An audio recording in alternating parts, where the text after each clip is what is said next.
গত পর্বে আমরা দেখেছিলাম কুরুক্ষেত্রের সেই বিশাল যুদ্ধক্ষেত্রে দাঁড়িয়ে অর্জুন সম্পূর্ণ ভেঙে পড়েছিল। তার সামনে দাঁড়িয়ে ছিল নিজের পরিবার, গুরু, বন্ধু, যাদের সঙ্গে সে বড় হয়েছে। আজ তাদের সঙ্গেই যুদ্ধ করতে হবে। তার হাত কাঁপছিল, চোখে জল। সে নিজের ধনুক নামিয়ে রেখে বলেছিল, আমি এই যুদ্ধ করব না। এই অবস্থাকে বলা হয় বিষাদযোগ, যেখানে একজন মানুষ তার জীবনের সবচেয়ে কঠিন মুহূর্তে মানসিকভাবে ভেঙে পড়ে নিজের পথ হারিয়ে ফেলে।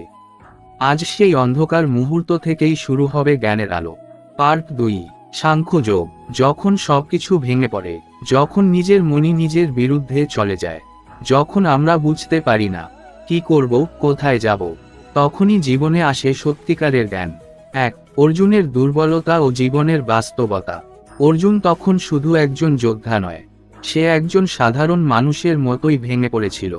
সে বলছে, আমি আমার নিজের মানুষদের হত্যা করতে পারবো না। এই জয় আমার জন্য কোনো আনন্দ বয়ে আনবে না। এখানে আমরা নিজের জীবনকেই দেখতে পাই, যখন আমরা আবেগে ভেসে যাই, যখন সঠিক সিদ্ধান্ত নিতে পারি না, যখন মনে হয় সবকিছু ছেড়ে পালিয়ে যাই। এই মুহূর্তটাই আমাদের জীবনের ঘুরে দাঁড়ানোর পথ, কারণ এখান থেকেই শুরু হয় পরিবর্তন। 2. শ্রীকৃষ্ণের প্রথম শিক্ষা, আত্মা অমর, দেহ নয়। তখন শ্রীকৃষ্ণ শান্তভাবে বলেন, তুমি যাদের জন্য শোক করছো তারা কেউই আসলে নষ্ট হয়ে যায় না। তিনি বুঝিয়ে দেন, আত্মার কোনো জন্ম নেই, আত্মার কোনো মৃত্যু নেই। আত্মা চিরন্তন, অক্ষয়, অবিনশ্বর। দেহ শুধু একটা মাধ্যম। যেমন আমরা পুরনো কাপড় ফেলে নতুন কাপড় পরি, তেমনি আত্মা পুরনো দেহ ত্যাগ করে নতুন দেহ ধারণ করে। এর মানে মৃত্যু আসলে শেষ নয়, এটা শুধু একটি পরিবর্তন। এটা বুঝতে পারলে আমাদের ভয় অনেকটাই কমে যায়। আমরা জীবনের সত্যিটা উপলব্ধি করতে পারি। 3. কর্তব্য পালন। ফলের প্রতি আসক্তি ছাড়ো।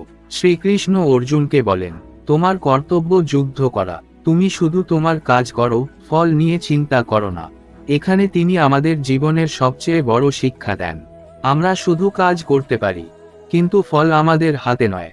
যখন আমরা ফল নিয়ে বেশি ভাবি, তখন আমরা ভয় পাই, চাপ অনুভব করি, ব্যর্থতায় ভেঙে পড়ি। কিন্তু যখন আমরা শুধু কাজের দিকে মন দিই, তখন আমরা মুক্ত হয়ে যাই। এটাকেই বলা হয় নিষ্কাম কর্ম।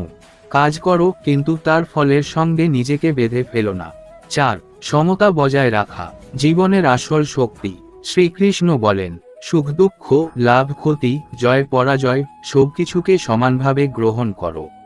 জীবনে সব সময় ভালো সময় থাকবে না, খারাপ সময়ও আসবে। কিন্তু যদি তুমি প্রতিটা পরিস্থিতিতে নিজের মনকে স্থির রাখতে পারো, তাহলেই তুমি সত্যিকারের শক্তিশালী। সুখ এলে অহংকার করো না, দুঃখ এলে ভেঙে পড়ো না। এই ভারসাম্যটাই একজন মানুষকে ভিতর থেকে শক্ত করে তোলে।